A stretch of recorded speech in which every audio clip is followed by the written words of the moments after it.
IDF forces killed 3 more children last night during the ground offensive invasion of Gaza, which was cheered on by watching Israelis on rooftops who hollered and celebrated as the bombs fell, leading CNN journalist Diana Magnay to tweet, quote, "Israelis on hill above Sderot cheer as bombs land on Gaza. Threaten to destroy our car if I said a word wrong. Scum."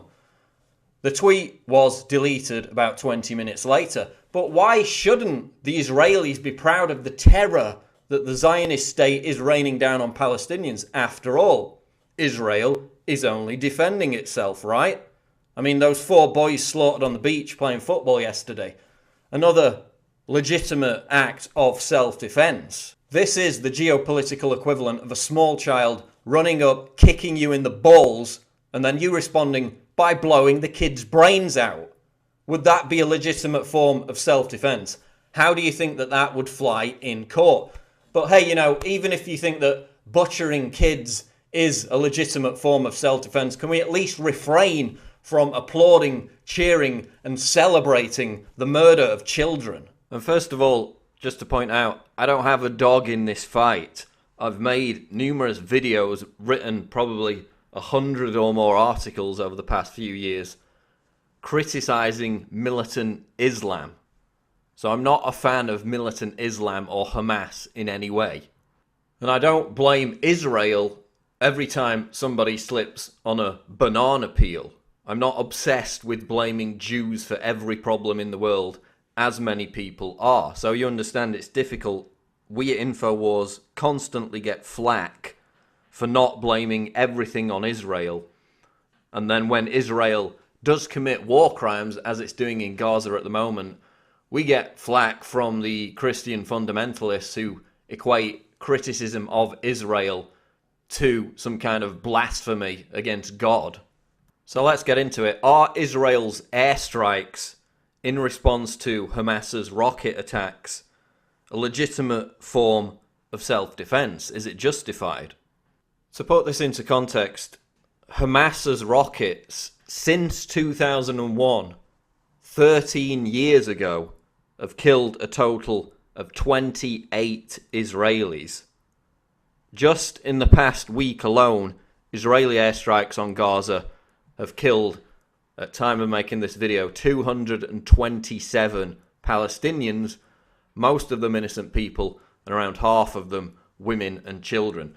So in just the past week alone, Israel has killed 10 times the amount of Palestinians in 1 week in comparison to Hamas rocket attacks for the previous 13 years since 2001. Is that a proportionate response? Is that justified vengeance?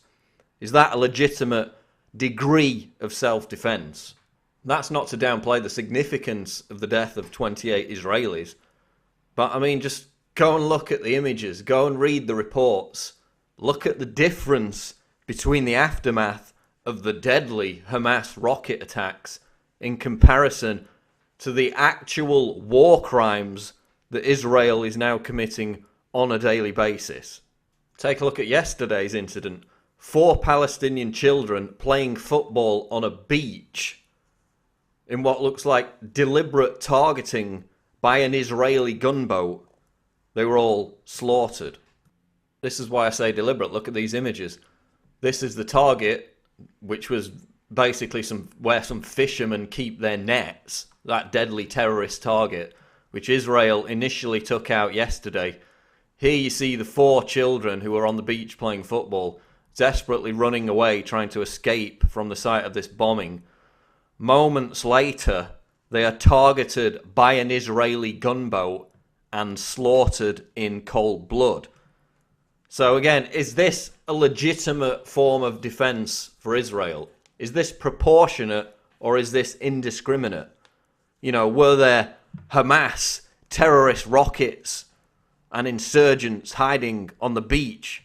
Maybe they were buried beneath the sand. I mean, who knows what justification they're going to come up with next in order to legitimize the murder of these 4 young children.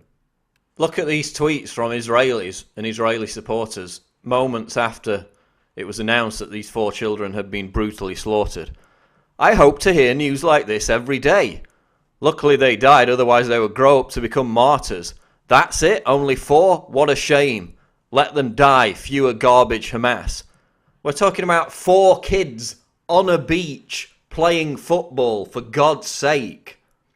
Just the lack of humanity amongst these zealous, delusory Israel supporters is just shocking, absolutely shocking.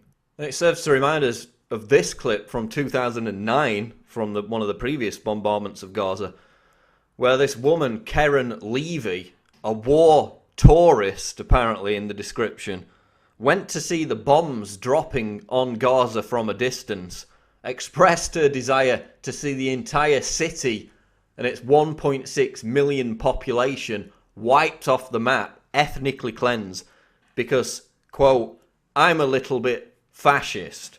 But don't you think you'll get worse by bombing them? No, I think that's the only solution. I think they should just clear off all the city. Just take it off the ground. Yes, I'm a little bit fascist. Here's another response to the killing of the 4 boys on the beach. Lol at slaughters, Israel is under attack and fighting back. How rude of them. That's right, how rude of those boys to dare play football on a beach in defiance of Israel's brave defense against innocent little kids. They had to be slaughtered. It was their own fault. Or maybe it was the fault of their parents. I mean, God forbid we would actually blame the Israeli gunboat commanders that fired the shells that killed them. Because again, Israel has a right to defend itself against 4 children on a beach playing football. Or maybe it was these boys' fault for failing to heed Israel's order to evacuate Gaza, because they've really got a lot of options in terms of getting out of the way of these falling bombs. Evacuate to where? Have you seen Gaza? It's this, Israel blocked this border, Egypt blocked this border. Were they supposed to swim for it? But you know, perhaps the Palestinians should be more grateful for the Israelis' generous tactic of warning them in advance of an airstrike by dropping a smaller bomb on their homes. How very gracious of them. But again, it's not Israel's fault for the fact that they're bombing and maiming children. It's Hamas's fault. It's the Palestinians' fault because, of course, they choose to situate their rockets, which of course is the real target for Israel's attack. They would never target innocent civilians. They choose to situate the rockets amongst residential homes, hospitals, and so on. Well, again, where else are they supposed to live? Where are they supposed to put their hospitals? I mean, look at the size of the Gaza Strip. It's around twice as large as the District of Columbia, DC, and yet it has over 3 times DC's population. Look at this map of Palestinian loss of land since 1946.